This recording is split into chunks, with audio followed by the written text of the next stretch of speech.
So last week when Becky asked me if I would do this, I thought if little Max Stossus from my Sunday school class could get up here and read scripture so eloquently, I certainly couldn't say no.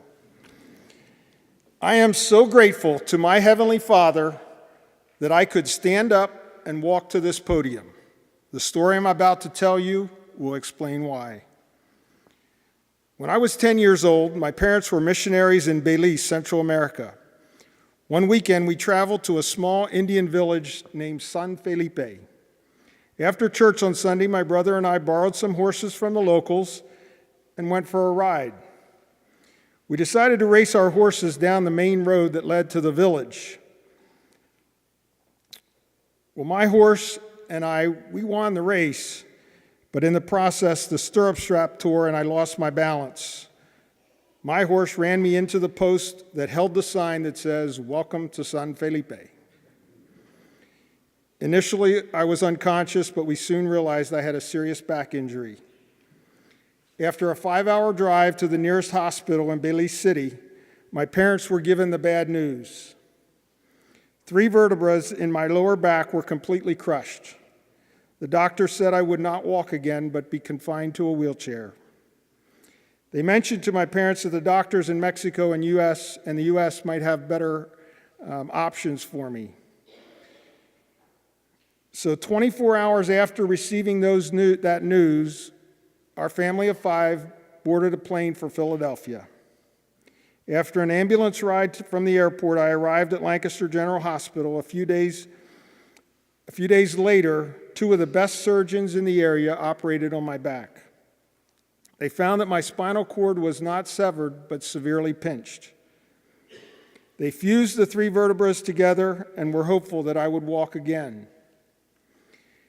After 3 weeks of being flat on my back, I began learning to walk again. With the help of a back brace, I learned to walk and eventually run. It was a happy day a year and a half later when Dr. Polson gave me the all clear to play tackle football. I'm so thankful to God that eventually I was able to run and jump and play like the energetic boys in the 2nd and 3rd grade Sunday school class. Later, I actually played basketball and ran track in high school and college. But it was in college that I met the most beautiful woman in the world. What's really amazing is I convinced her to marry me. We've been blessed with 3 wonderful children that love Jesus and still want to come home. A few years ago, I had the opportunity to meet with Dr. Argiers, the other surgeon. It was actually 40 years to the day after he operated on me. I thanked him for his work in changing my life for the better, and I actually gave him a big hug. He was very appreciative. He said, "Too often we doctors hear only the complaints." At the time of my visit, he was 84 years old and still seeing patients. Today at 59, I no longer run and jump, but I do enjoy chasing a little white ball on green grass and trying to shoot a lower score than Mike Steller and Jerry Wanger. I have so much to be thankful for. God is so good. I will leave you with a quote I heard recently. It is almost impossible to be stressed out when you are grateful. On July 6th, Claire and I were involved in a serious car accident a few miles from our home. I have one memory of looking up, seeing faces of strangers looking down at me, and thought to myself, "Oh, I need to wake up from this terrible dream." As the late afternoon progressed into evening and into the next day, it became clear it was no dream. I was living in a world of reality. After undergoing surgery and treatment for other injuries, I had been given the gift of life. I remember a very loud bang, a big push, and then nothing. After a period of time, I'm not sure how long, I regained consciousness and was aware of what had happened. I wondered if Bertha was all right. But after looking at her and getting no response, when I called her name, I reached across to the driver's side of the car and felt that she had a pulse. We were both still alive and had been given the gift of life.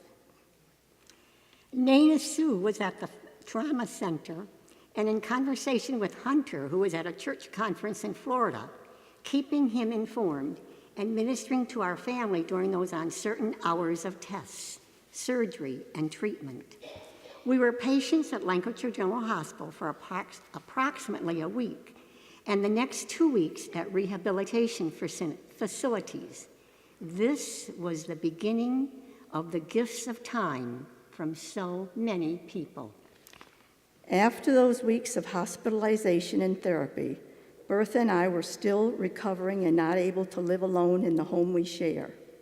Our sister Rhoda and brother-in-law Dave believed we were not ready to go home and invited us to stay with them as we continued our journey of recovery.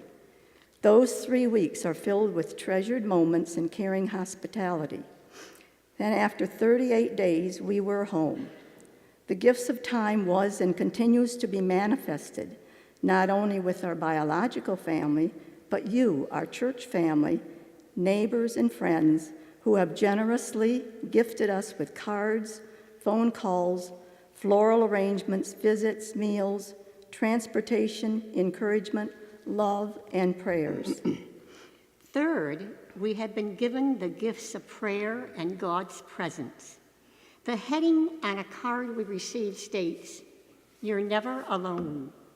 It goes on to read, God not only hears all your prayers, he also hears all the thoughts and prayers of so many others who care deeply about you. Those words have sustained us during these months of recovery because you are the many others who have cared so deeply about us. We keep rereading this profound message and see it being lived out by your words and actions and 2 people at the accident scene. Bryce Gosney, who with his family attended here at Neffsville and recently has moved back to California, popped his head into the passenger door of the car as a first responder. He was the attendant in the ambulance I was in as I was taken to the hospital. Later on that evening, Bryce slipped into my hospital room and knelt on one knee beside my bed, and he told me he felt like he was an angel. He was.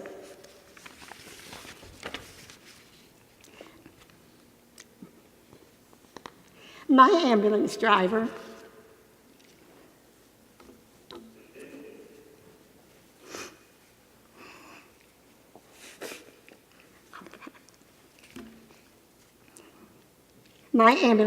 was Whitney, whom Claire and I have known since she was a baby, and was also a student of mine at the Warwick Middle School. She visited me at the rehab hospital stating that Claire and I were the first people she knew when responding to an ambulance call. I sensed that was very difficult for her. Since I had no recollection of the accident, it helped both Whitney and me to talk about that experience. Claire and I believe God orchestrated Bryce and Whitney's presence at that accident scene. In these 4.5 months, we have been on a journey of healing. Yet there have been physical and emotional pain and discouragement. Even in those times, we are counting our blessings and celebrating the gift of life, gifts of time, gifts of prayer, and God's continuing presence.